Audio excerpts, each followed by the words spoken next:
Hello there, coming to you live from the capital Jakarta, Indonesia. You're watching our special dialogue here on TVR World.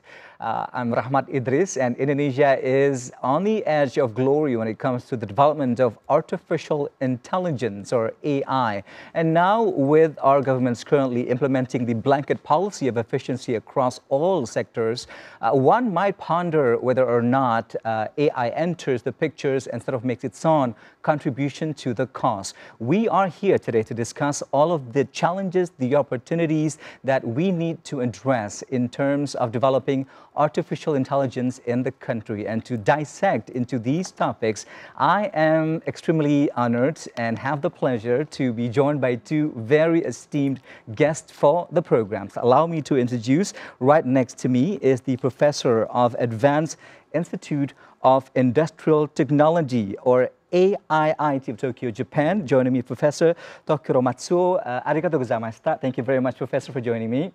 Thank you.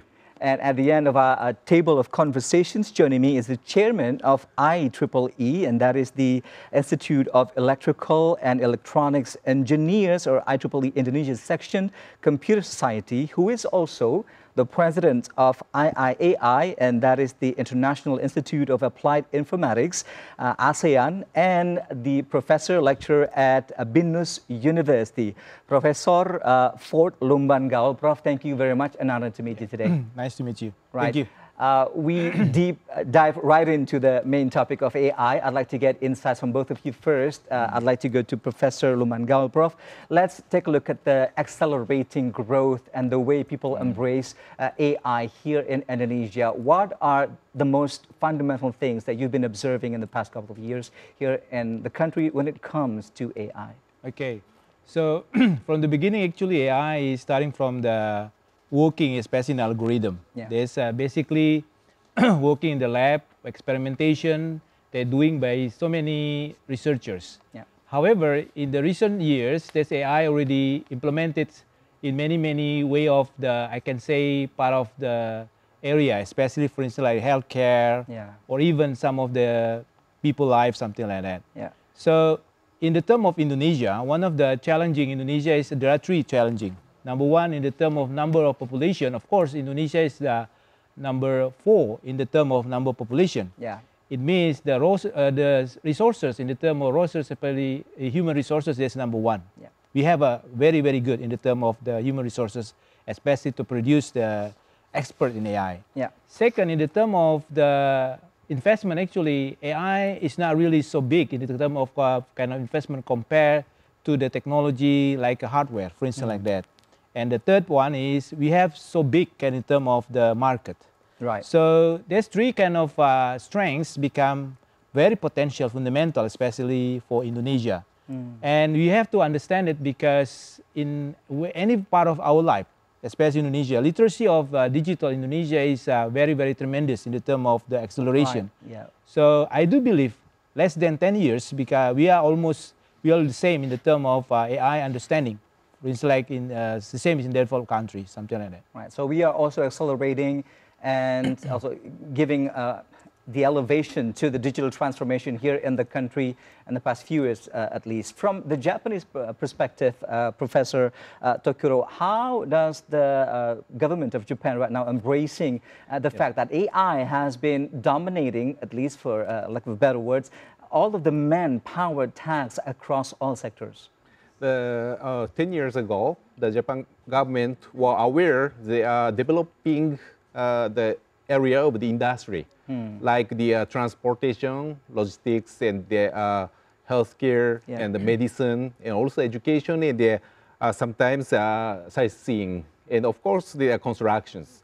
Yeah. So firstly, they adopted the deep learning technology or something like that, but after appearing the large language model, most of the scholars concentrate to from the research in this area, and also the AI is very familiar with the IoT and data science, you know.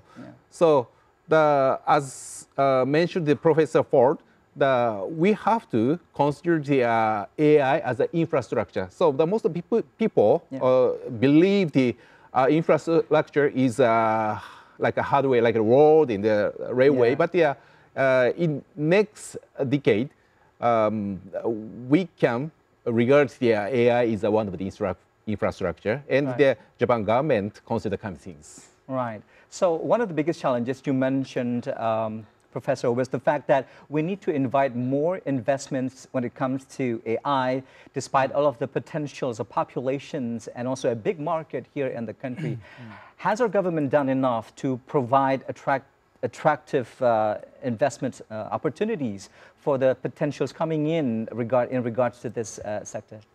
Actually, in the term of investment, actually, this has become kind of a hot issue nowadays. Because there are so many investment that want to put it in Indonesia. However, the top challenging actually, especially in Indonesia by AI, is number one, especially the infrastructure in the term of internet connection. That's number one. Second is... We have Starlink coming in. Of course, Starlink already here, and you can look at it, there are so many IoT technology company already put it in Indonesia. However, 500 megabytes per second, that's correct. Something. But that's number one. The second one is government's supposed to be thinking about the policy itself. Policy like this. Just thinking about so many data that we have today. The question is, how do we deal with those data? Because frankly speaking, there are some of data that it has come from Indonesia, actually that's proceed, or they can proceed in outside of Indonesia. So for instance, like in transaction, there are some of transaction actually done in Indonesia, but those kind of transactions proceed in outside of Indonesia. So the policy of the government is supposed to be clear. And the third, this has become important, especially with the increase of the investment in the term of human resources, especially expert in the term AI. Universities become the backbone.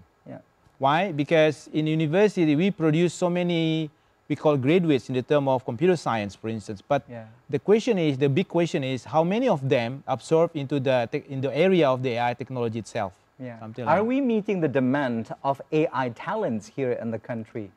As we develop even more in the coming future? That's become a top issue nowadays. If you look at the graduates, every year there are increase in the term of graduates. But the question is not about how many graduates that we can graduate each year, but the question how many of them absorb in the real technology area. For instance, working in the specific area, let's say in AI or in the programming, and then IoT, whatever, or data science, something like that. Because if you're asking to me, do we have kind of enough in the term of demand of the market? The answer is yes. Of course, there's a big yes. But frankly speaking, some other countries like India or China, they produce so many experts, and they're working on the area in the area like data science, programming, mathematics, something like algorithms. So the question is, how do we put our graduates? For instance, every year we produce that working in the specific area in the technology, AI, something like that. Right. Professor Tagore, I'm highly interested when you mentioned that particular aspect of AI infrastructure. How did the Japanese government approach the provision of technological infrastructures for AI that has also been responded to by the society? Firstly, we have to consider the AI and such kind of technology is work in the backstage. In the background of it all. But nowadays, we can find the AI as a buzzword in the kind of the magazine, something like that. At this point, most of the people, the AI is like a god like that. But kind of the AI is a perfect something. But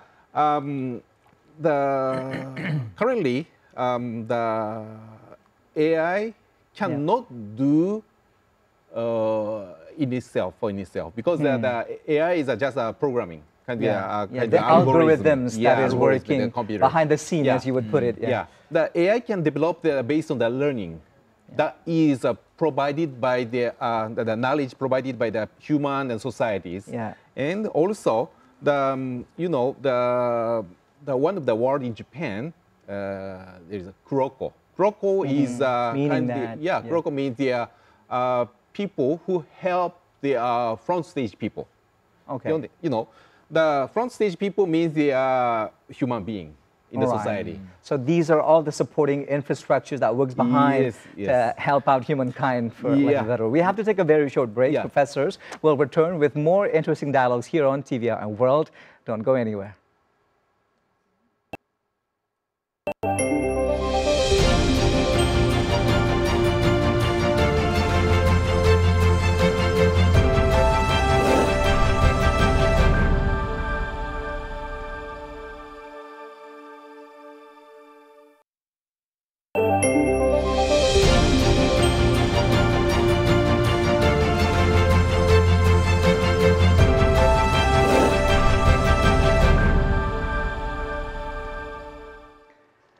You are still watching Special Dialogue here on TVR World, coming to you from Jakarta, Indonesia. We are still talking about putting together efficiency for the governments with the help of AI. Let's go over to Professor Lumbanggao. Now, Professor, you mentioned briefly that one of the backbones is university, and to support the development of AI in our country, we need to have the so-called provision of data. However, when it comes to data, we talk about data breach and the security and privacy and ethics. How do we tackle these issues when it comes to developing AI? Okay.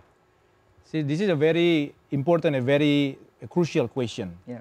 Because when we have a talking like now, there Yeah. are so many data. Like I can say tsunami of data. Yeah.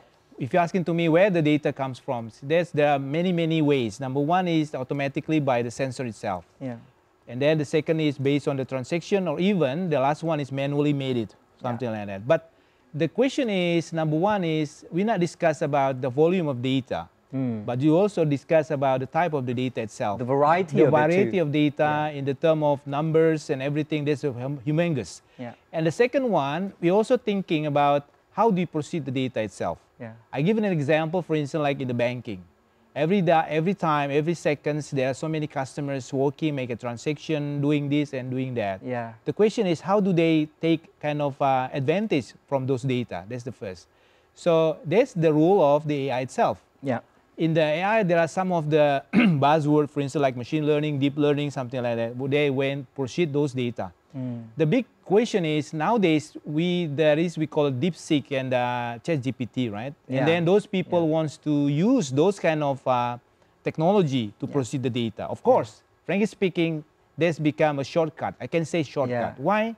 Because in just 1 second you can proceed the data. You can get the data result and so on. But the question is, when you put those data into the ChatGPT or DeepSeek, the question is where the data goes. And that's the first. You have to understand it. Yeah. It means how secure is it being stored in the system for others to access? That's correct. Yeah. It doesn't. It means we understand to deliver our very secret data, very important data, and then bring it and then export it to the broad, something like that. Yeah. So that's the question. Yeah. So I also mentioned many times for any people, please, you have to think in the more than 10 times if you want to using ChatGPT or DeepSeek, something like that. Because when you're doing that, the first, you put the data to bring it outside. That's the first. Second, you make the ChatGPT and everything is become smarter and smarter every day. Yeah. The question is, They learn from the inquiries that we put in. That's why I ever mentioned like why not we doing ourselves in here locally? We make our own here and then we proceed our data. Actually, government can be initiated with that because the government in the term of policy they have. In the term of infrastructure, of course, they can proceed wherever they want, for instance like that. And of course, in the term of human resources, I do believe government can do it, Indonesia government can do it like that. Right. Professor Tokura, share with us your insights and your thoughts on how the Japanese government overall and also the academicians in Japan are tackling these issues of providing security to all the privacy and ethics aspects of data, public data being accessed by AI. Oh, yeah. That is a very important topic. So that 10 years ago, the top scholars, particularly one of the big research projects, including me, launched the ELSI. ELSI is the ethics and the legal and the social impact to the using the AI. Yeah, so there was a study on this. Yes, and also this group, of course, this project includes the engineers and the professional, the engineer, kind of the technician, like that. But some other people are coming from the social science. Right. And these multiple people discuss the from future, different disciplines. Yes, yes. Okay. So of course, at this point, the speed of the technology development is very fast, and no one knows the solution. Right. But every day, the kind of the knowledge is stored to manage the security and kind of the privacy like that. So the Japan government is considered one of the big important point to promote the research on the AI in the concern with the including the kind of the social issue. Right, Yeah. right. Professor Lumbangao, what's been making headlines in the past few weeks in our country is the blanket policy of efficiency implemented by our government, which is Yes. something that is to tighten the budget and to reduce manpowered work, for lack of better words, and save the budgets for other purposes, investments, for example. Share with us your thoughts on this, whether or not AI can make its own contribution to the efficiency cause in our government's work. Okay.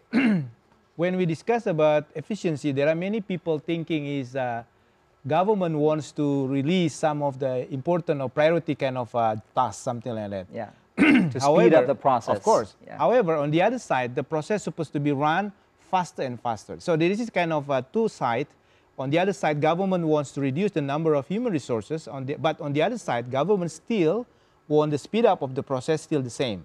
So this is the role of AI or technology, if I can say. Why? Because I give an example. Yeah. If you're working, let's say, a copywriters or programmer and etc. Frankly Yeah. speaking, nowadays there are so many AI technology Yeah. that can help you. Yeah.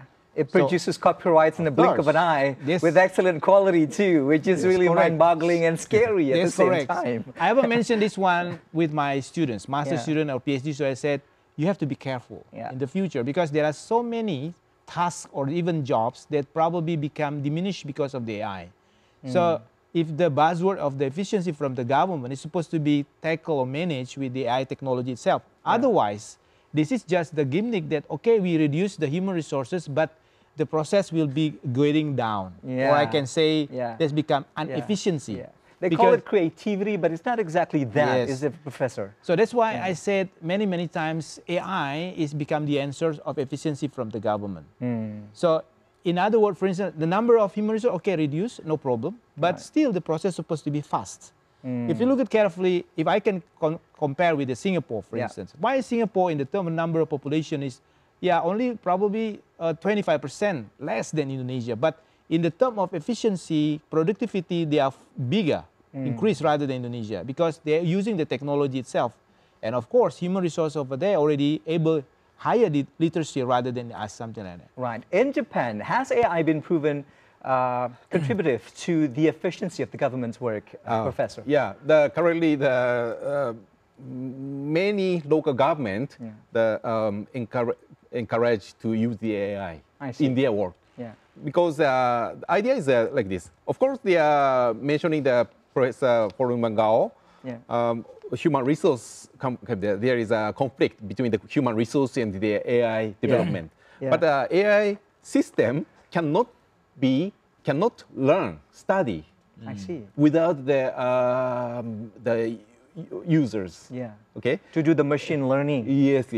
Yeah. yeah. So actually, studying a lot of things by the government people, the AI learn in itself, and also they provide their correct answer I see. through their learning. So that is one of the conflict. Of course, sometimes the AI system provided a different or incorrect answer, but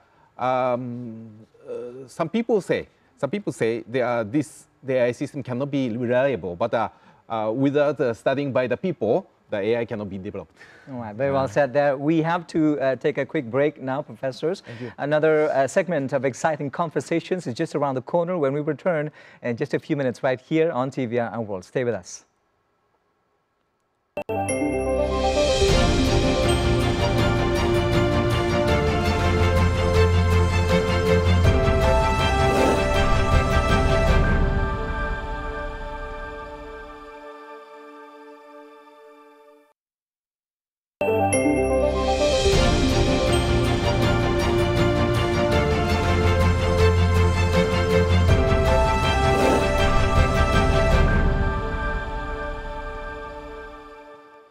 Welcome back to Special Dialogue here on TVR and World. AI, or artificial intelligence, for government efficiency. That's our topic today.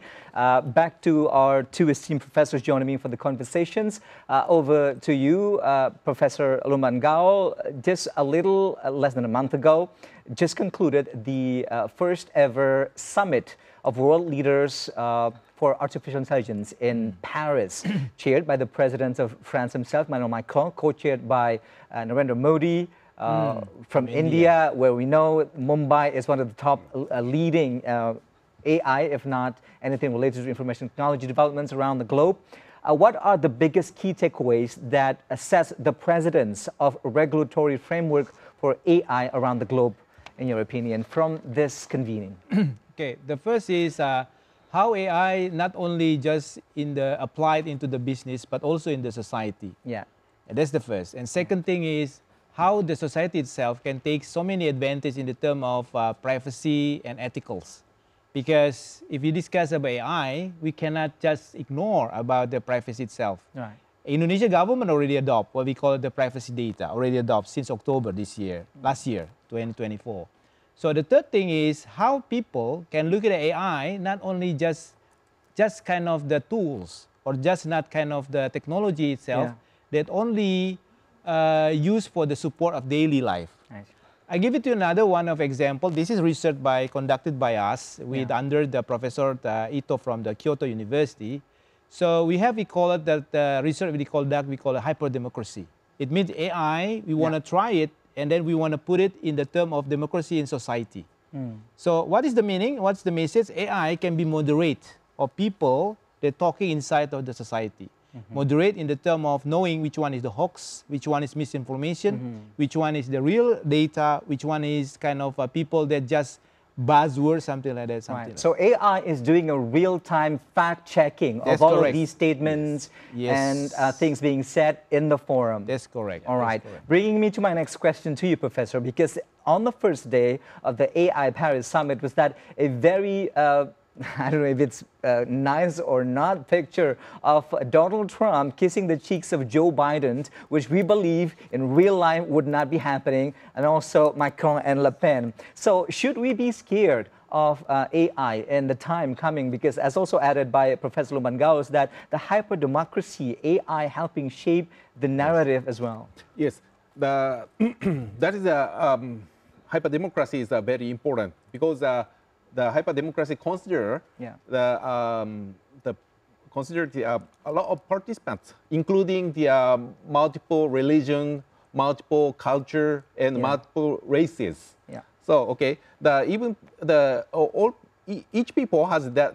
Each person has a different thinking. But we have to promote develop the society every day. So without discussing with each other, that we cannot make the mature society. So the hyper-democracy creates realize the kind of discussion, and also the kind.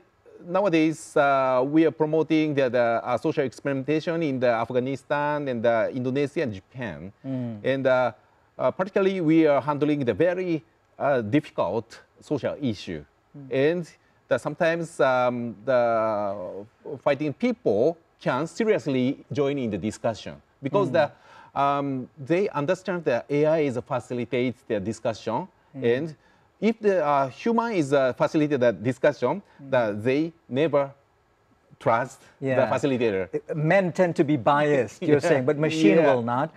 But then again, there's this so-called deep learning technology, you mentioned that, and also machine learnings. From the way people are expressing their opinions in the forum, will it shape the way the machine learn as well? Do you think? So how does it work? For them to assess all of these different opinions and be able to moderate them? Of course, at this point, it is not perfect. It is not perfect, but it is an ongoing work. Right. The learning by the machine, they become the smart. All right. So we are pressed for time. There is never enough time to talk about AI. It's a very diverse, massive topics. In the last minutes of our conversation, I'd like to get opinions from each and every one of you. First to you, Professor Tokuro. Let's try and be perceptive now. 10 years from now, where are we when it comes to AI, do you think? Maybe 10 years later, the AI is one of the people's life. It will be life-changing. Like the kind of the toothbrush or the car, like that, same. But as the same as the kind of the situation, the I think I believe the next technology will be appear, and that is connected to the AI, IoT, and the data science. Yeah. Yeah. So we're in for a good surprise, you're saying. Yeah. And lastly, over to you, Professor Lumban Gaul. Where are we 10 years from now when it comes to AI in Indonesia? So I look at it, there are three kind of situation in the 10 years from now. This is almost the same. The first is like the born of the internet in the first time. Yeah. People in that time is very scary because people, how we can connect this and this. That's the same in AI. Nowadays, many people scary. But nowadays, there are so many people who wants to look at it in the 10 years from now, is AI has become part of the way of our life in the 10 years. It means wherever you go, there's include AI. It will be deeply integrated. Deeply integrated. The second part is government will use AI not only as a tools, but part of the way of the policy of their working. Now this government already implemented. One example, Indonesia, like Satu Sehat. This is part of... Or the campaign for free nutritious meals by the correct. president. That's correct. Which is said to be a creative work of our artists. That's integrated with social media, right? So government can use the AI over there to provide the very good campaign. This is the second one. And the third one is, it doesn't matter what level of age you are, you will have the same digital literacy, I can say, AI literacy. Because nowadays, AI is just for young people. But in the 10 years from now, people that now is probably 40 or 50, nowadays in 10 years, they are become or 60 or 70, they've become part of the, I can say, AI generation, something like that. So we all have to be ready and embrace the possible revolutions of our industry, our government, and our society when it comes to AI. This has been eye-opening and illuminating conversations. I wish we have more times, but alas, I have to express my gratitude and appreciations to our guests today, Chairman of IEEE Indonesia Section Computer Society, and also lecturer of Binus University, Professor Fort Lumban Gaul, and all the way from Tokyo, Japan. Thank you very much, lecturer of AIIT Tokyo, Japan, Professor Takuro Matsuo. Thank you both very, very much for your insights on a dialogue. And that concludes our special conversations here in Special Dialogue on TVR and World. From Jakarta, Indonesia, I'm Rahmat Idris. Thank you so much for watching. Bye-bye.